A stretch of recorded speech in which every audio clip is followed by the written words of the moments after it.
My name is Christian Rodriguez, and this is the Political Compass, where we will recap important headlines coming out of Washington, D.C., Tallahassee, and the global stage in order to spread civic literacy amongst Belen students. Let's begin the news with the crisis over the U.S. debt ceiling. Over the weekend, Speaker McCarthy and President Biden came to an agreement on lifting the debt ceiling. The bill, which has been labeled the Fiscal Responsibility Act of 2023, has been subject to intense scrutiny by both sides of the political aisle, as it is a compromise between a divided government.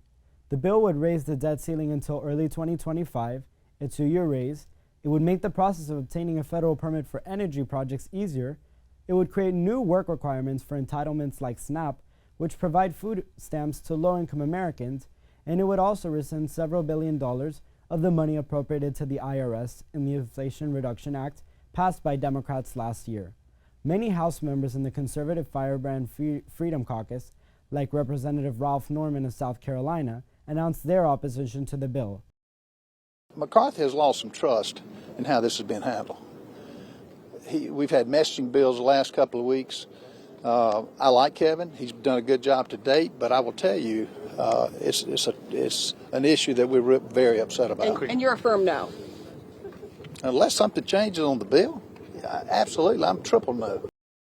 Even some Democrats, like Congresswoman Cori Bush from Missouri, a member of the Progressive Caucus, announced their opposition to the bill. This is what she had to say about it. First of all, it's a bad deal. I've said it multiple times. I have to say that I do applaud President Biden and the administration for what they were able to do. But this is how I see it in my head. It's like a person being given marbles to build a house. This is what you have to build a house with, so this is all you have to work with. So make the best of what you can, what you can do with it. That's what this seems to be to me. But what we're doing is we're exchanging one vulnerable community for the next. It's important to note that the bill has the support of the House Speaker and Minority Leader, and support from the Senate Majority and Minority Leaders, on top of being endorsed by the President.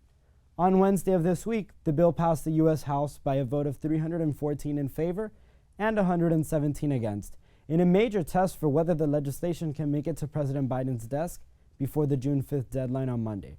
It now faces a steep hurdle in the Senate, where it requires 60 votes, and faces an uncertain future as Democrat senators like Senator Bernie Sanders and Senator Jeff Merkley of Oregon announced their opposition to the legislation. Also, reports show that former Vice President Mike Pence is expected to launch a bid for the Republican nomination for President of the United States next week. The launch is expected to be announced in a speech on Wednesday, June 7th, in the early primary state of Iowa. As previously reported on the Political Compass, that is the same day which the former vice president will take part in a CNN town hall. It has been highly speculated that he would launch a campaign, as demonstrated by his travel schedule. In the past several months, Pence has visited several early campaign states, like Iowa and New Hampshire, and on Wednesday he was in Grand Rapids, Michigan, where he contrasted his brand of conservatism to that of Florida Governor Ron DeSantis, one of his soon-to-be rivals. He stated that, quote, "I'm not a supporter of using the power of the state to punish corporations that don't hold my political views," referencing the governor's fight with the Disney company. The former vice president will join the race as an underdog, with most national polls showing him with around 4 to 5% support. This announcement comes amidst a hectic time in the Republican primary for president, as Governor DeSantis officially kicked off his campaign this week, visiting Iowa, New Hampshire, and then South Carolina. The governor was holding dual events with former President Trump on Wednesday, as both candidates were campaigning to primary voters in Iowa. This week has also featured the candidates shooting jabs at each other over COVID and other policies. As an example, Trump said, quote, "How about the fact that he had the third most deaths of any state? Even Cuomo did better. He was number 4. And DeSantis targeted Trump on the border, saying that, quote, "I've been listening to these politicians talk about securing the border for years and years and years," and added that, quote, "I can tell you, if I'm president, this will finally be the time where we bring this issue to a conclusion," asserting that he would construct a border wall in a way that the former president didn't. This primary is just getting started, and it is going to get much more interesting as candidates begin to compare their records to those of their rivals. That's it for this week's Political Compass segment.